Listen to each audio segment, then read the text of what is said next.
আপনারা কি জানেন যে বন্দে মাতরম গানটি কোথায় লেখা হয়েছিল?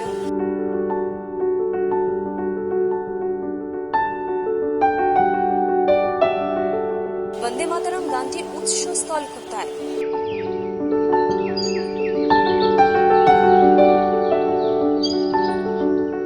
বঙ্কিমচন্দ্র চট্টোপাধ্যায় কোথায় বসে কি পরিস্থিতিতে বন্দে মাতরম গানটি লিখেছিলেন? আজ সেই সব অজানা কথাই আপনাদের সঙ্গে শেয়ার করব, সেই সব অজানা গল্পই আপনাদের জানাবো এবং সেখানে নিয়ে যাব কোথায় বসে বঙ্কিমচন্দ্র চট্টোপাধ্যায় বন্দে মাতরম গানটি গেয়েছিলেন, গানটি লিখেছিলেন।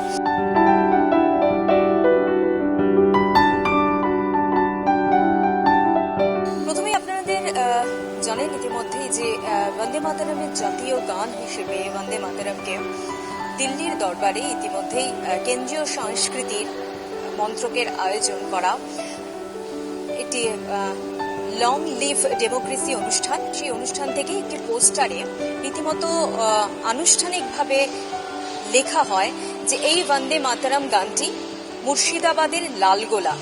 মুর্শিদাবাদের লালগোলায় এই বন্দে মাতরম গানটির উৎসস্থল এবং বঙ্কিমচন্দ্র চট্টোপাধ্যায় লালগোলাতে অবস্থানকালে এই বন্দে মাতরম গানটি তিনি লিখেছিলেন। দীর্ঘদিন ধরে স্থানীয় যারা বাসিন্দারা রয়েছে, অর্থাৎ মুর্শিদাবাদবাসী এবং লালগোলাবাসী যারা রয়েছেন, পাশাপাশি ইতিহাসবিদরা যারা রয়েছেন, তারা দীর্ঘদিন ধরেই দাবি জানাচ্ছিলেন এবং তাদের দাবির পর এই যে কেন্দ্রীয় সরকারের এই মান্যতা এবং সেই মান্যতার পর তারা কিন্তু স্বাভাবিকভাবেই ভীষণ খুশি। এটা তো স্বীকৃতি পাওয়ারই ছিল, এটা প্রমাণিত সত্য। এতদিন বিভিন্ন বাধা নিষেধের জন্য এগুলো আটকে পড়েছিল হয়তো, যা কেন্দ্র সরকার স্বীকৃতি দিয়েছেন, কেন্দ্র সরকারের ধন্যবাদ জানাই। লালগোলায় যে আমাদের গেস্ট হাউস সংলগ্ন যে জায়গাগুলো আছে, কলকলি আছে, এই সব পরিপ্রেক্ষিতে পটভূমিতেই তিনি বঙ্কিমচন্দ্র এই আনন্দমঠটা লিখেছিলেন এবং বন্দে মাতরম গানটা রচিত করেছিলেন। আমাদের এখানে পর্যটন শিল্প গড়ে উঠুক, বাইরে থেকে মানুষ আসুক। এবার আপনাদের জানাই যে কি পরিস্থিতিতে বঙ্কিমচন্দ্র চট্টোপাধ্যায় বন্দে মাতরম গানটি লিখেছেন। বঙ্কিমচন্দ্র যখন অ্যাসিস্ট্যান্ট ম্যাজিস্ট্রেট ছিলেন, তখন উনি স্কোয়ার ফিল্ডের ওখান দিয়ে ওনার অফিসে যাচ্ছিলেন। সেই সময় ব্রিটিশ সৈন্যরা ওখানে ক্রিকেট খেলা হচ্ছিল স্কোয়ার ফিল্ডে। তো তিনি ভুল করে সেই মাঠের মধ্যে দিয়ে ওনার পালকিতে করে উনি চলে আসেন। সেই জন্য ওনাকে ব্রিটিশ সৈন্যরা পালকি দাঁড় করিয়ে যথাযথ অপমান করা হয়েছিল ওনাকে। সেইটা কোর্ট পর্যন্ত মামলাটা গড়ায় এবং মামলা গড়ানোর সঙ্গে সঙ্গেই সাক্ষীর প্রয়োজন পড়ে। আর সৌভাগ্যক্রমে লালগোলার রাজা যোগীন্দ্রনারায়ণ রায় সেই দিন স্কোয়ার ফিল্ডেই ছিলেন, তিনি অবসর সময়ে ওখানে ছিলেন। তো উনি ব্যাপারটা দেখেন, পুরো ঘটনাটা ওনার চোখের সামনেই ঘটে। তো তিনি সাক্ষী দিয়েছিলেন কোর্টে যে না, আমাদের বঙ্কিমচন্দ্রের সঙ্গে অন্যায় কাজ করা হয়েছে এবং ব্রিটিশ সৈন্যরা এই জন্যে পানিশমেন্ট হয় ওনাদের। তো সেই পরিপ্রেক্ষিতেই বঙ্কিমচন্দ্র কে রাজামশাই আমন্ত্রণ জানান যে আসুন আমার গেস্ট হাউস কিছু থাকুন, লালগোলার পরিবেশ উপভোগ করুন। যে নিজের স্বদেশে থেকে বিদেশিদের দ্বারা এভাবে অপমানিত হওয়াটা উনি ঠিক মেনে নিতে পারছিলেন না।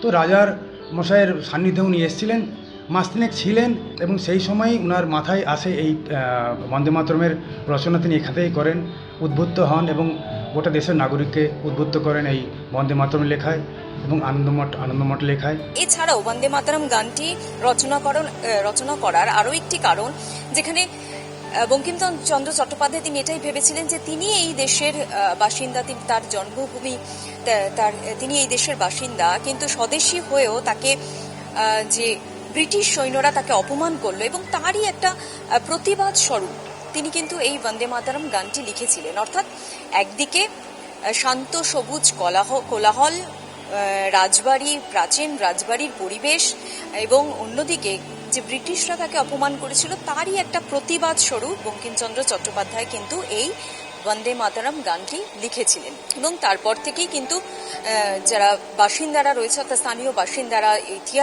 ঐতিহাসিকবিদরা, তারা কিন্তু বারংবার দাবি জানাচ্ছিলেন যে এই যে লালগোলায় যে বসে বঙ্কিমচন্দ্র চট্টোপাধ্যায় এই বন্দে মাতরম গানটি লিখেছেন, সুতরাং সেখানে একটা প্রধান পর্যটন কেন্দ্র হিসাবে এই জায়গাকে কিন্তু মান্যতা দিতে হবে। এবং কার্যত দেখা গেল কেন্দ্রীয় সংস্কৃতি মন্ত্রকের তরফ থেকে আনুষ্ঠানিকভাবে লিখে দেওয়া হলো একটি মন্ত্রকের পোস্টারে একটি লিখে দেওয়া হলো যে এই লালগোলাই হলো বন্দে মাতরমের উৎসস্থল এবং বঙ্কিমচন্দ্র চট্টোপাধ্যায় এখানে থাকাকালীনই এখানে অবস্থানকালেরই এই যে বন্দে মাতারাম গানটি লিখেছেন। স্বাভাবিকভাবেই সেখানকার মানুষ যথেষ্টই খুশি এবং তারা যেটা জানাচ্ছে, স্থানীয় বাসিন্দারা যেটা জানাচ্ছেন যে যদি এখানে এই প্রধান পর্যটন কেন্দ্র হিসাবে গড়ে ওঠে এই জায়গা, তাহলে একদিকে যেমন হোটেল ব্যবসা থেকে শুরু করে ব্যবসা বাণিজ্য বাড়বে, মুর্শিদাবাদের যে কুটির শিল্প আছে, যে সংস্কৃতি আছে, মিষ্টির দোকান থেকে শুরু করে সব কিছুই কিন্তু যেমন বাড়বে, মানুষের কর্মসংস্থান বৃদ্ধি পাবে এবং পাশাপাশি সরকারের আয়ের উৎসও কিন্তু বাড়বে। খুবই ভালো লাগলো। ভিতরে গিয়েছিলাম দাদার সঙ্গে, দেখলাম শান্তিপূর্ণ পরিবেশ, শ্যামা সঙ্গীত হচ্ছে, কানে আসলো, খুব মধুর লাগলো। আর যেটা এখানে এসে এই যে বোর্ডে দেখছি যে লালগোলা রাজেশ্বরী কালী মন্দিরকে ভারতের স্বাধীনতা সংগ্রামে বীজ মন্ত্র বন্দে মাতরম রচিত হয়, তো এটা আমার কাছে খুবই গর্বের, কারণ আমি একজন শিক্ষক ছিলাম। বন্দে মাতরম কথা বহুবার পড়েছি, বহুভাবে জেনেছি, ছাত্রছাত্রীদের শিক্ষা দিয়েছি। এখানে এসে এই যে জানতে পারলাম বন্দে মাতরম রচিত হয়েছে এখানে, এটা আমার ব্যক্তিগত জীবনে একটা বড় পাওনা। যদি এটা সরকার নিয়ে এর উন্নতি করে এবং একে কী বলে ট্যুরিজমকে আসার জন্যে ট্যুরিজম কোনো করে স্পট তৈরি করে, তাহলে তো আরও ভালো হবে এবং খুবই ভালো হবে। এর উন্নতি হবে, দেশের উন্নতি হবে, আমাদের মুর্শিদাবাদের উন্নতি হবে এবং আমাদের পক্ষে সেটা মঙ্গলের হবে। হ্যাঁ, কর্মসংস্থান তো অবশ্যই হবে। সুতরাং এই যে পুরো বিষয়টি, যে বন্দে মাতরম যেখানে উৎসস্থল, সেই বিষয়টি যাতে কেন্দ্রীয় সরকার নজর দেয় তার জন্য স্থানীয় বাসিন্দারা তারা কিন্তু বারংবার দাবি করেছিল এবং সেই মতোই দেখা গেল যে এবার মান্যতা দেওয়া হলো। তো এই ধরনের নানা রকম খবর পেতে, এই ধরনের নানা অজানা গল্প জানতে আপনারা অবশ্যই নিউজ টাইম ডিজিটালকে সাবস্ক্রাইব করুন এবং দেখতে থাকুন নিউজ টাইম ডিজিটাল।